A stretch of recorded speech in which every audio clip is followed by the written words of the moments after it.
Today I'm going to give you a very brief overview about how to do a fantastic interview. There's no point in having the great state-of-the-art CV that gets you on the shortlist and that gets you into the interview if then you fluff it and you don't get the job. So it's really important to understand what the panel of interviewers or the person is looking for in an interview performance. It's all about the content. So these days things have changed a bit.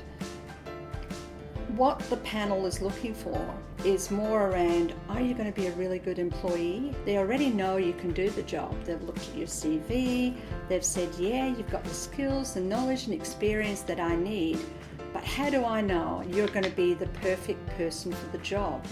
What I don't want is to pick you and 3 months later have to terminate you because you're not what I expected. So the interview is all about finding one thing only. Do you have the right attributes for the job? And how do we find that out? We find that out by what we call behavioral interviewing.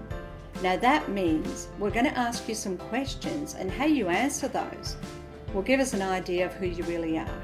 For example, hello Colette, why do you think you're a great team player? Now a lot of candidates will just fluff their way through this. Well, I've worked with lots of people and I'm good and all of that, but that is not what the panel is looking for. So the best way to answer this is to use a particular framework that we call the STAR format. And STAR is an acronym for situation, task, action and result. So then, in order to answer the why are you a good team player question, you say, well, let me give you an example of a time when I demonstrated these skills. A colleague had rung in sick and I realised that there was some work that needed to be done urgently, so I took that on board. I was proactive, and as a result the customer didn't suffer and the work got done.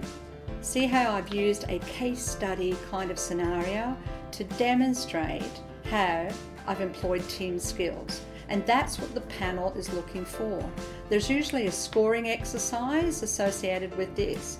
So if you'd given me that first answer that we talked about, the fluffy, well, I work well with people, you're going to score very low.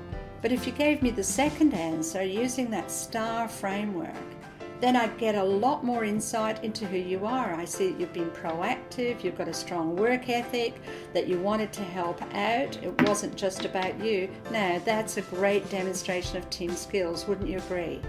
So use the STAR format as much as possible to stretch out and give the panel the opportunity to see you at your best. If you look at our website in the coming days, we're going to be putting up a more extended interviewing guide that you can buy really cheaply if you want more information. So hang on for that. Thanks.